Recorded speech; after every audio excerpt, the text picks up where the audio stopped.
It is that time again. A movie looks like something that a studio made by adapting from another source material and putting well-known actors into it, hoping to get the big bucks out of our pockets. Did it work? Well, I did go and watch it, so yeah, maybe it did work. Only on me though. This movie is kind of a disaster at the box office. No, God! No, God, please, no! No! No! No! We ain't settled this yet, right? Where's my money, motherfucker? Where's my money, motherfucker? I want my money. Funeral or no funeral, I want my money. I don't care if I have to give you mouth to mouth and revive your black ass. I want my money.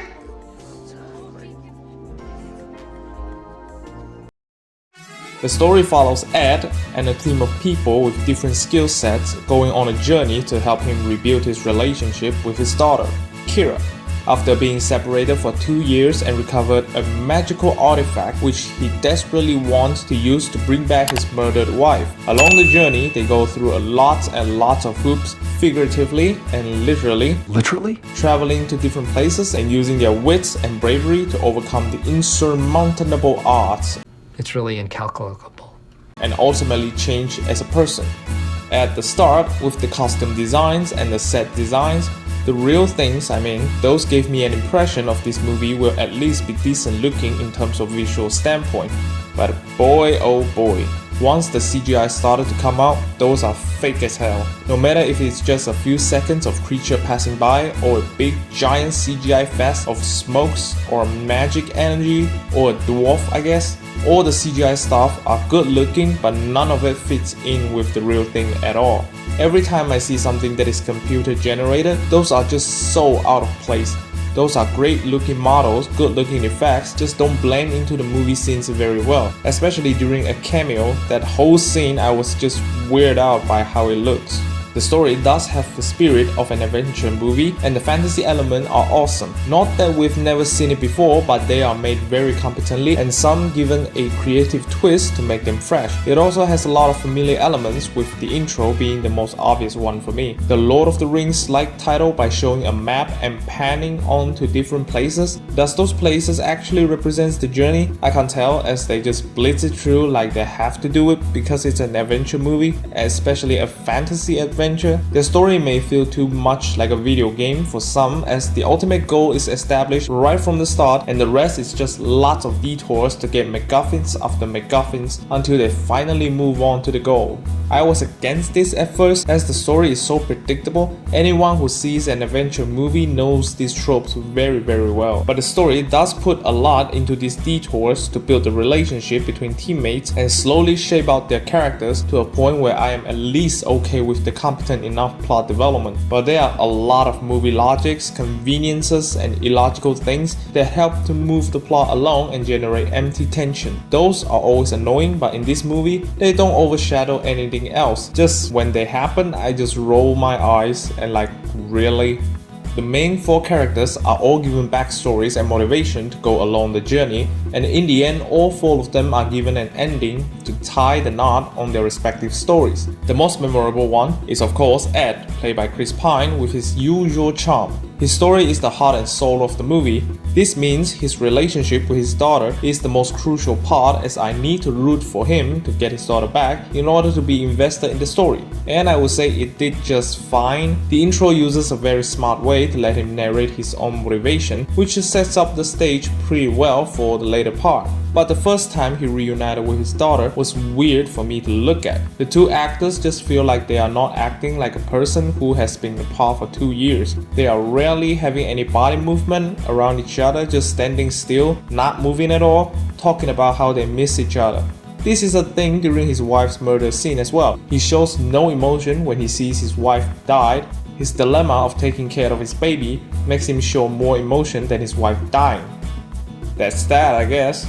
I understand this might be the director's way of showing that they have been apart mentally, as she was being poisoned by false perception of her father, but why wasn't Ed being more eager to hug or getting closer, as we have been well informed of how much he wants to go back to her. Luckily, in the end, the two did manage to have a more fitting engagement right after they resolved their issue, which doesn't help a lot as the movie is almost ending. Holga, played by Michelle Rodriguez, is just right at home.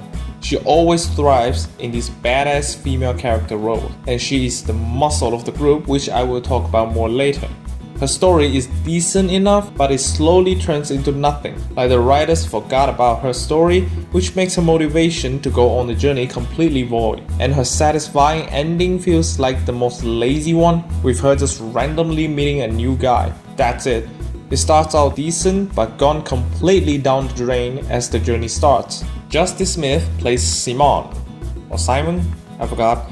A self-doubting sorcerer who slowly gains his confidence. Good story, but in the end I kind of feel like his intention to get back the girl is overshadowing his self-growth a little bit, which is kind of sad if you ask me. I know it is a way of showing him being more confident, but he already made it. Why need to show it again by having him using his newfound confidence on getting back the girl, other than giving him a happy ending? Sophia Lillis plays Doric, a wild shape who can transform into any creature she wants to.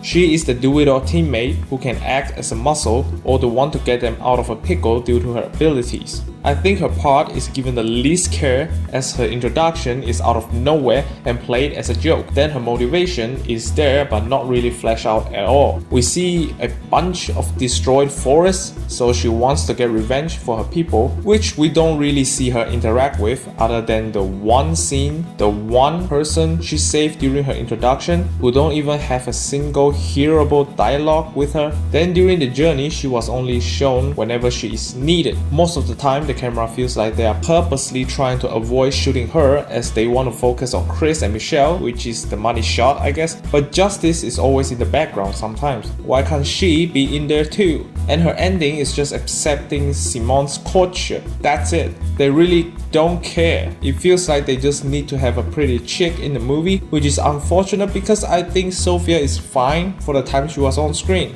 Or maybe this is her doing her job. Lastly, I want to mention Hugh freaking Grant. Always nice to see him. And this time he is not playing a handsome CEO who is in a love story. This time he continues his journey from the gentleman as a con man. He has very limited screen time. He only shows up at the start, once after the journey begins, and in the end. Both first and the last, he is awesome. He really sells it as this egotistical maniac who is smart enough to not get conned by the good guys, while also holding his own against the big bad. He also shows a lot of different sides of the character, which is just brilliant. Hugh Grant is amazing in the movie.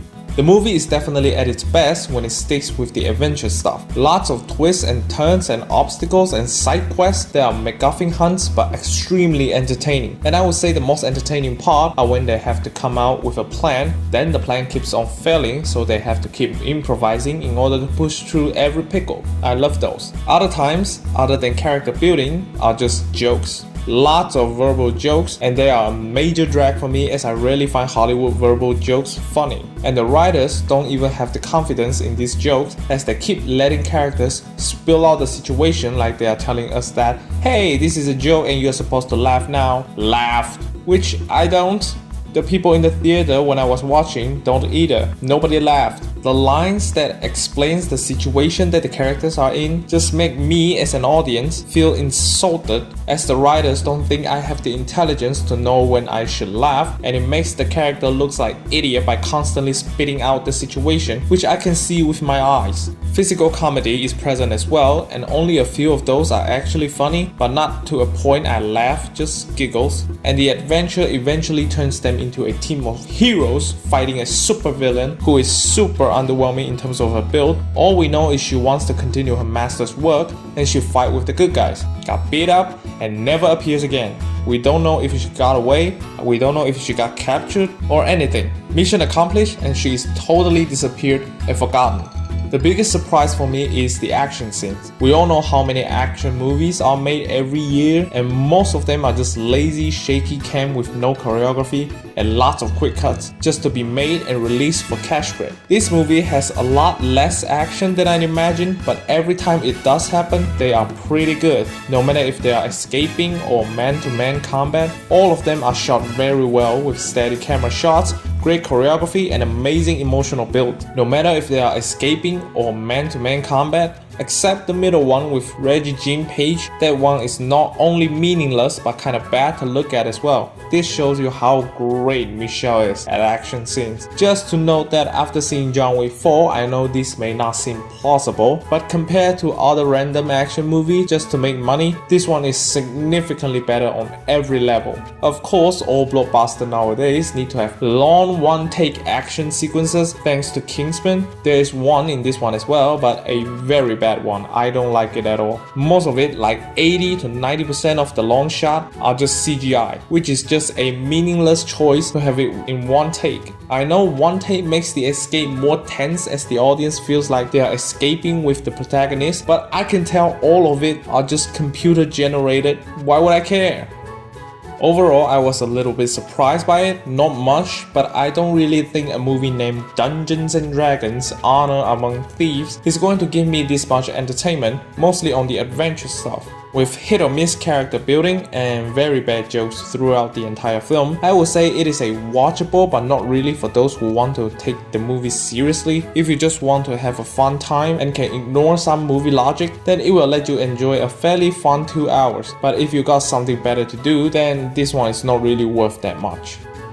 As you can tell, this movie is kind of pointless and boring in terms of emotion after seeing the movie. You can probably tell that I don't feel much either, as I can't even think of jokes to make this video more entertaining, but I'm genuinely surprised by how well the hand-to-hand combat actions are by Michelle and the adventure stuff in the movies. I thought this kind of movie is all about throwing in some well-known actors with no substance at all, but this one is not all that bad. A lot of good, in fact. Still something that is not for me, but overall watchable but not necessarily needed to be watched. Move along.